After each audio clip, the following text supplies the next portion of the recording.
एक ऐसा mega project जिसमें दुनिया के 150 से ज़्यादा मुल्कों ने हिस्सा लिया, जहां नए एयरपोर्ट्स, मोटरवेज और सी पोर्ट्स बनाने का वादा किया गया, जहां फ्यूचर के दुबई और सिंगापुर बनाने के ख्वाब दिखाए गए। पर आज उन्हीं मुल्कों में ये मेगा प्रोजेक्ट्स अधूरे और सपने टूटे हुए दिखाई देते हैं, कुछ कर्जों के बोझ तले और कुछ खंडरात का मंजर पेश करते हैं। ये था चाइना का सबसे बड़ा ग्लोबल मेगा प्रोजेक्ट, जिसे नाम दिया गया बेल्ट एंड रोड इनिशिएटिव। एक वक्त था जब सब इसे प्रोजेक्ट ऑफ पर्थ सेंचुरी कहते थे, लेकिन आज इसे जियोपॉलिटिकल डिजास्टर कहा जाता है और इसका सबसे ज्यादा नुकसान उन गरीब मुल्कों को हुआ जिन्हें इसके सुहाने सपने दिखाए गए थे। और आखिर ऐसा क्या हुआ जो आज चाइना जैसी सुपर पावर पर लोग उंगलियां उठा रहे हैं। ज़ेकवी की वीडियोस में एक बार फिर से खुशामदीद। मैं हूं शकील कोकर। 2013 में जब चाइना के प्रेसिडेंट शी जिनपिंग ने बेल्ट एंड रोड इनिशिएटिव यानी शॉर्ट में BRI का ऐलान किया, तो इसे सदी का सबसे बड़ा प्लान कहा गया। इसका मकसद था एक सिल्क रोड बनाना, जिसमें रेलवे लाइंस, हाईवेज और पोर्ट्स के जरिए एशिया, अफ्रीका और यूरोप को जोड़ा जा सकेगा। चाइना का मिशन था उन गरीब मुल्कों को डेवलपमेंट की राह पर लाना और चाइना को एक ग्लोबल लीडर के तौर पर पेश करना। चाइना के इस विजन ने दुनिया को चुका दिया। 140 से ज्यादा मुल्कों ने इस प्लान में इंटरेस्ट जाहिर किया और कई गरीब मुल्कों ने तो फौरन चाइना से कर्जे लेना शुरू कर दिए।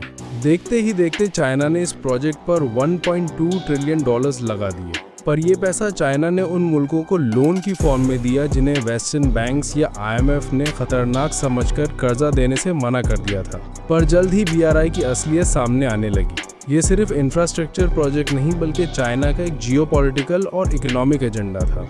असल में चाइना के पास इंडस्ट्रियल कैपेसिटी इतनी ज़्यादा बढ़ चुकी थी, यानी इनके पास सालाना लाखों इंजीनियर्स निकल रहे थे, पर इनको चाइना में जॉब्स पर एडजस्ट करना मुश्किल हो रहा था। तभी चाइना ने इनको एक्सपोर्ट करने और अपनी जियोपॉलिटिकल पावर को बढ़ाने का मंसूबा बनाया। प्लान ये थे कि गरीब मुल्कों को BRI की प्रोजेक्ट के लिए कर्जा दिया जाएगा और इन प्रोजेक्ट्स पर अपनी इंडस्ट्रियल कैपेसिटी को लगाकर अपने लोगों को फायदा दिया जाएगा। BRI का सबसे बड़ा मसला डेट ट्रैप डिप्लोमेसी है, यानी चाइना ने गरीब मुल्कों को इतने लोन्स दिए कि वो उसे कभी वापस ना कर सकें और इसके बदले में वो अपनी ज़मीन या अहम इंफ्रास्ट्रक्चर चाइना के हवाले करने पर मजबूर हो जाएं। इसकी सबसे बड़ी मिसाल है श्रीलंका। श्रीलंका के लीडर्स को सपने दिखाए गए कि अगर वो इंडियन ओशन पर एक नया पोर्ट बनाएंगे तो वो ट्रॉय की। श्रीलंका का मसला ये था कि उनके पास कोलंबो पोर्ट पहले से मौजूद था, लेकिन वो एक ट्रांसशिपमेंट हब था जहां बड़े वेसल से कंटेनर्स छोटी शिप्स में ट्रांसफर होते थे। चाइना ने श्रीलंका को मलागा स्ट्रेट से सुइस कैनाल तक के मसरूफ शिपिंग रूट पर एक नया गहरा पोर्ट बनाने का लालच दिया, जिसका नाम होगा हेम्बनतोता पोर्ट। अब जब श्रीलंका ने चाइना से $1.3 बिलियन का लोन लेने का फैसला किया, तो चाइना ने एक एक करके अपनी शर्तें सामने रख दी। शर्त ये थी कि इस पोर्ट को सिर्फ चाइनीज फर्म्स ही कंस्ट्रक्ट करेंगी। लोन्स पर इंटरेस्ट तो कम था, लेकिन अगर लोन वापस ना हुआ तो चाइना के पास पावर थी उस प्रोजेक्ट पर कब्जा करने की।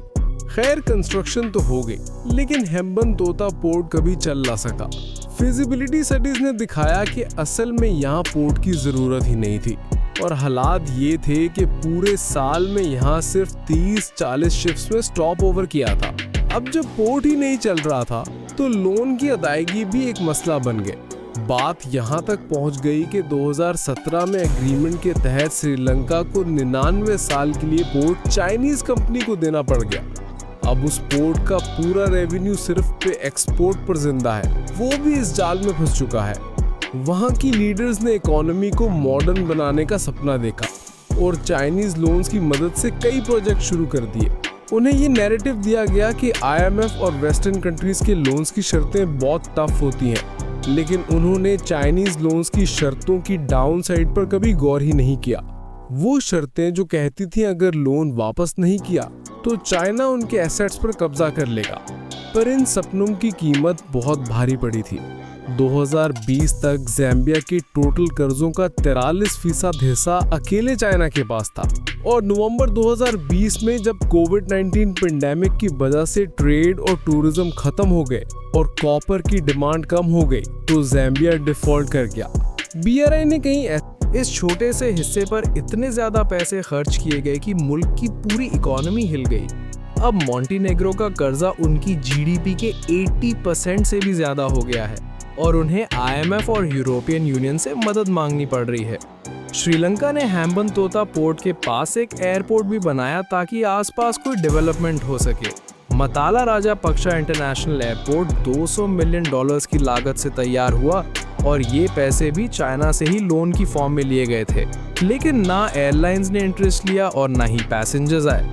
आज हालत ये है कि इस एयरपोर्ट को वर्ल्ड्स एम्प्टीएस्ट एयरपोर्ट कहा जाता है क्योंकि यहाँ फ्लाइट्स बहुत कम होती हैं। यहाँ तक कि कभी कभार यहाँ के रनवे पर हाथी और जानवर घूमते नजर आते हैं। साउथ अमेरिका के वेस्ट कोस्ट पर इक्वाडोर नामी एक छोटा सा मुल्क है और ये भी BRI के जंगल में फंस चुका है। इन्होंने अपने एनर्जी क्राइसिस को सॉल्व करने के लिए चाइना के साथ मिलकर $2.6 बिलियन का कोका कोडो सिंक्लेयर नामी डैम बनवाया, लेकिन कंस्ट्रक्शन के दौरान चाइनीज कॉन्ट्रैक्टर्स ने क्वालिटी स्टैंडर्ड्स इग्नोर किए और बाद में सामने आया कि ऑफिशियल्स को रिश्वत देके काम चलाया गया। नतीजा ये हुआ कि आज डैम की दीवारों पर 17,000 से ज्यादा क्रैक्स मौजूद हैं। आज ये प्रोजेक्ट किसी भी वक्त कोलैप्स करने के खतरे में है, जो सिर्फ एक इकोनॉमिक डिजास्टर नहीं बल्कि एक बहुत बड़ा ह्यूमन और एनवायरमेंटल क्राइसिस भी बन सकता है। इसके बाद आई पाकिस्तान की बारी। CPEC यानी चाइना पाकिस्तान इकोनॉमिक कॉरिडोर, जो पाकिस्तान के लिए $60 बिलियन का मंसूबा था। पाकिस्तान ने CPEC से उम्मीद रखी थी कि बिजली, जॉब्स और तरक्की मिलेगी, लेकिन ज्यादा प्रोजेक्ट्स डीले या फेल हो गए। ग्वादा के लोगों ने पानी, बिजली और चाइनीज गवर्नमेंट के खिलाफ काफी प्रोटेस्ट किए। जॉब्स के वादे पूरे नहीं हुए और पाकिस्तान पर कर्जों का बोझ बढ़ता चला गया। अब हालत ये है कि ग्वादार पोर्ट पहले पाकिस्तान के अथॉरिटी के पास था, अब वो चाइना के पास है। इसके रेवेन्यू का 91% हिस्सा चाइनीज लेके जाते हैं, जबकि सिर्फ बचा हुआ 9% पाकिस्तान के हिस्से में आता है। BRI को सबसे बड़ा झटका तब लगा जब G7 का वाहिद मुल्क इटली, जो इसमें शामिल हुआ था, उसने इससे बाहर निकलने का ऐलान कर दिया। चाइना ने इटली को डायरेक्ट कैश लोन नहीं दिया था, बल्कि MOUs यानी मेमोरेंडम ऑफ अंडरस्टैंडिंग साइन किए थे, जिसमें चाइनीज इन्वेस्टमेंट्स और ट्रेड डील्स का वादा हुआ था। लेकिन ज्यादा प्रोजेक्ट्स मटेरियलाइज नहीं हुए और इटली को इकोनॉमिकली फायदा बहुत कम मिला। इसीलिए इटली ने बाद में इसे बिग मिस्टेक का नाम दिया और BRI से निकल गया। इटली के अलावा मलेशिया, म्यांमार, बांग्लादेश और नेपाल जैसे मुल्कों ने भी बेल्ट एंड रोड इनिशिएटिव के कुछ प्रोजेक्ट्स को या तो मनसूख कर दिया। इस नाकामों को देखते हुए अमेरिका और यूरोप ने भी अपने अल्टरनेटिव इनिशिएटिव शुरू किए हैं, जैसे PGII यानी partnership for global infrastructure and investment और यूरोप का ग्लोबल गेटवे प्रोग्राम। ये मंसूबे ट्रांसपेरेंट और लो इंटरेस्ट लोन्स का वादा करते हैं ताकि चाइना के डेथ ट्रैप से बचा जा सके, लेकिन इसके नतीजे में चाइना और रशिया के ताल्लुकात मजबूत हुए हैं। रशिया ने यूक्रेन के खिलाफ जंग के बाद खुद को अलग थलग महसूस किया, तो उसने BRI के जरिए चाइना से करीब होने की कोशिश की। इससे एक नया जियोपॉलिटिकल एक्सिस बन रहा है, जो अमेरिका के डोमिनेंस के लिए एक नया चैलेंज बन सकता है। 10 साल और ट्रिलियंस ऑफ डॉलर्स खर्च करने के बाद बेल्ट एंड रोड इनिशिएटिव को मॉडर्न हिस्ट्री की सबसे बड़ी फॉरेन पॉलिसी फेलियर माना जा रहा है। इस नाकामी की सबसे बड़ी वजह ये थी कि BRI कभी भी डेवलपमेंट के लिए था ही नहीं, बल्कि चाइना के अपने मफाद के लिए था। चाइना अपनी एक्स्ट्रा इंडस्ट्रियल कैपेसिटी को एक्सपोर्ट करना चाहता था, रॉ मटेरियल्स तक पहुंच हासिल करना चाहता था और अपनी जियोपॉलिटिकल पावर ग्रो कराना चाहता था। साथ ही चाइना ने जितने भी लोन्स दिए, ज़्यादातर वो चाइनीज युआन में थे, क्योंकि चाइना अपनी करेंसी को भी प्रमोट करना चाहता था।